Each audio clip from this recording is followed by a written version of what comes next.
નમસ્કાર, ગુજરાત 24 ન્યૂઝમાં આપનું સ્વાગત છે। જોઈએ આજના મહત્વના સમાચાર। આજે 26 નવેમ્બર બંધારણ દિવસ। 26 નવેમ્બર 1949ના રોજ બંધારણ સ્વીકારવામાં આવેલ અને 26મી જાન્યુઆરી 1950થી બંધારણ અમલમાં આવેલ। મહામાનવ બાબા સાહેબ આંબેડકરને આ દિવસે ખાસ યાદ કરવામાં આવે છે।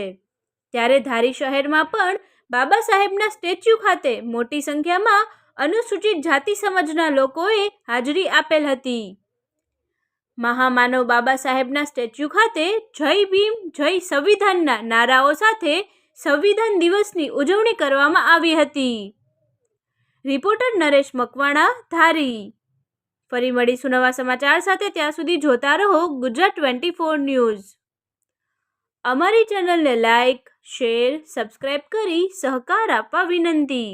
આજે 26 ડિસેમ્બર એટલે ડૉક્ટર બાબા સાહેબ આંબેડકરે, નવેમ્બર એટલે આજે ડૉક્ટર બાબા સાહેબ આંબેડકરે જે બંધારણ દિવસ કહેવામાં આવે છે એ બદલ આજે મેં ફુલહાર કર્યો, મીણબત્તી જગાવી અને સંવિધાન દિવસને આજે અમે ખૂબ ખૂબ અભિનંદન આપીએ છીએ કે જે સ્ત્રીઓના મુક્તદાતા ડૉક્ટર બાબા સાહેબ આંબેડકરને અમારા પ્રણામ।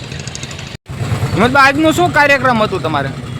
આજનો કાર્યક્રમ ધારી તાલુકા લેવલે બાબા સાહેબના સ્ટેચ્યુએ ધારી તાલુકાના તમામ દલિત સમાજના આગેવાનો અહીંયા ઉપસ્થિત રહી અને 26 નવેમ્બર એટલે ભારતનું બંધારણ ગૌરવ દિવસ, દરેક નારીઓનો મુક્તિદાતા ડૉક્ટર બાબા સાહેબ આંબેડકરે જે બંધારણ રચ્યું એમનો આજે ગૌરવ દિવસ એટલે આજે ડૉક્ટર બાબા સાહેબ આંબેડકરના સ્ટેચ્યુએ તમામ દલિત સમાજના આગેવાનો ભેગા મળી બાબા સાહેબને ફુલહાર કરી, મીણબત્તી જગાવી, પુષ્પાંજલિ કરી અને ખરેખર આમાં તો નારીઓએ આ કલમ ઉપાડવી જોઈએ, કેમ કે નારીઓના મુક્તિદાતા તમામ હક અધિકારો નારીઓને આપેલા છે અને 18 વર્ષના આમાં સાથે રહી અને આ એક દસ્તાવેજ કરી આપેલો બાબા સાહેબે, એમાં હરેક સમાજે હારે સાથે રહી અને 26 નવેમ્બર હોય, 6 ડિસેમ્બર હોય કે 14 એપ્રિલ હોય સાથે રહી અને ઉજવવી જોઈએ। જય ભીમ, નમો બુદ્ધાય।